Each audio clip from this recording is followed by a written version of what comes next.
नमस्कार मंडळी, मी चुटकी आणि चुटकीच्या स्वयंपाकघरात तुम्हा सगळ्यांचं मनापासून खूप खूप स्वागत आहे। तर चला तर आज आपण बनवूया मुरब्बा।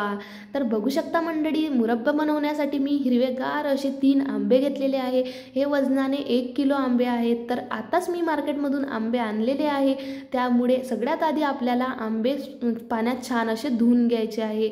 ही प्रोसेस सगळ्यात आधी आपल्याला कंप्लीट करायची आहे, कारण की आपला जो मुरब्बा आहे तो 1 ते 2 वर्ष राहायला पाहिजे, तसाच टिकून आणि थोडीशी पण बुरशी न चढता असा 1 ते 1.5 वर्ष किंवा 2 वर्ष तसाच राहणार। त्यासाठी आपल्याला सगळ्यात आधी इथे जे आंब्याचं देठ आहे ते कापून घ्यायचं आहे आणि त्यानंतर थोडासा मागच्या साईडचा सुद्धा भाग कापून घ्यायचा आहे आणि त्यानंतर आपल्याला यावरचं एक कटर घ्यायचा आहे आणि त्यानंतर यावरची आपल्याला साल काढून घ्यायची आहे। मंडळी, साल जेव्हा तुम्ही काढता तेव्हा पूर्णपणे काढा, कारण की आपला मुरब्बा जास्त दिवस टिकण्यासाठी आपल्याला खूप गरजेचं आहे की हे साल पूर्णपणे काढून टाकायची आहे। तर बघू शकता इथे मी साल काढून घेत आहे। हिरवागार आंबा असल्यामुळे थोडंसं हार्ड जाते काढायला, त्यामुळे हळूवार प्रोसेस ही कंप्लीट करा। आणि त्यानंतर इथे बघू शकता मी 3ही आंब्याची साल अशी काढून घेतलेली आहे आणि त्यानंतर मी इथे आता एक किसणी घेतलेली आहे, ज्याला मोठे मोठे होल आहे, छान असे किसून म्हणजे थोडंसं जाडसर पडणार असं आपल्याला घ्यायचं आहे आणि त्यानंतर आपला जो किस आहे तो असा पाडून घ्यायचा आहे। तर बघू शकता मंडळी, आपला जो किस आहे तो आपण इथे पाडून घेतलेला आहे। आमच्याकडे तर याला मुरब्बाच म्हणतात, पण खूप लोक गुड आंबा सुद्धा म्हणतात। तर तुम्हाला जे वापरायचं आहे ते म्हणा तुम्ही, समजा या रेसिपीला, पण आमच्याकडे तर मुरब्बाच म्हणतात। तर बघू शकता मंडळी, आपल्याला अशाच प्रकारे पूर्ण 3ही आंबे किसून घ्यायचे आहे। तर बघा इथे आपल्याला आता किसून घेतलेले आहे इथे आंबे। मंडळी, तुम्ही जर रेसिपीवर माझ्या चॅनलवर नवीन असाल तर नक्की सबस्क्राईब करा आणि शेअरसुद्धा करा आणि छोटीशी मस्त एक कमेंटसुद्धा करून द्या। तर बघा इथे मी जुना गूळ घेतलेला आहे मंडळी। या गुळाचा कलर बिलकुलही पांढरा आहे नाही, थोडासा मस्त असा छान आहे कलर। तर बघू शकता इथे आता मी एक नॉनस्टिकची कढई ठेवलेली आहे। तुम्ही नॉनस्टिक किंवा स्टीलच्या कढईतच बनवा मंडळी, कारण की खूप इझी जातं।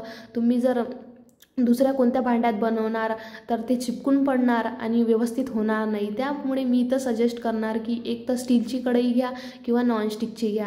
तर इथे बघू शकता मंडळी, जो मी 1 वाटी गूळ घेतलेला होता तो सुद्धा इथे मी टाकून घेतलेला आहे। तुम्हाला जास्त यूज करायचा असेल तर तुम्ही करू शकता, पण माझ्या 1 किलो आंब्यासाठी 1 वाटी गूळ ठीक आहे, कारण की जेव्हा तो विरघळून जाणार पूर्ण, त्यानंतर तुम्ही इथे बघू शकता किती मस्त कलर आलेला आहे आणि गूळ पूर्णपणे विरघळला आहे। त्यामुळे मला यात आता जास्त गूळ टाकायची काहीही आवश्यकता नाही। त्यामुळे आपली जी रेसिपी आहे ही परफेक्ट बनलेली आहे, मुरब्बा बनून तयार आहे। मी फक्त याला 5 ते 10 मिनिट झाकण ठेवून शिजवलेला आहे। आता मी यामध्ये थोडासा म्हणजे अर्धा शिजल्यानंतर इथे मी 4 लवंगा टाकलेल्या आहे आणि विलायचीचं कूटसुद्धा टाकून घेणार। तर बघू शकता मंडळी, आता फक्त मी याला 5 मिनटं मीडियम फ्लेमवर अजून शिजून घेणार, जे की आपल्या विलायचीचा आणि लवंगचा जो फ्लेवर आहे तो पूर्णपणे मुरब्ब्यात असा उतरून जाणार। मी इथे मंडळी तेलाचा किंवा तुपाचा बिलकुल यूज केलेला नाही आहे, तुम्ही सुद्धा करू नका, कारण की 1 ते 2 वर्ष टिकायसाठी आपल्याला याच्यात कशाचाही वापर करायचा नाही, फक्त लवंग आणि विलायची हेच टाकायचं आहे। तर बघा मंडळी, आपला मुरब्बा इथे पूर्णपणे झालेला आहे। बिलकुल आपल्याला याला जास्त शिजवायचं नाही आहे, हा मस्त असा शिजलेला आहे। तर बघा इथे मी भरणीत भरून सुद्धा घेतलेला आहे। आधी थंड केलं, नंतर मी भरणीत भरला। आणि तुम्हाला जर रोज खायचा असेल तर तुम्ही एक सेपरेट भरणीत भरून ठेवा, जेणे की ह्या भरणीचं झाकण 10 वेळा उघडायचं नाही आणि बंद करायचं नाही। तर बघू शकता मंडळी, जेव्हा मी कढईतून बाहेर काढलं मुरब्ब्याला, त्यानंतरची हे प्रोसेस मी तुम्हाला दाखवून विसरली होती, त्यामुळे लास्टमध्ये दाखवत आहे। तर बघू शकता मंडळी, आपला मुरब्बा हा छान असा मस्त बनलेला आहे आणि चवीला सुद्धा भन्नाट। रेसिपी आवडली असेल तर नक्की सबस्क्राईब करा।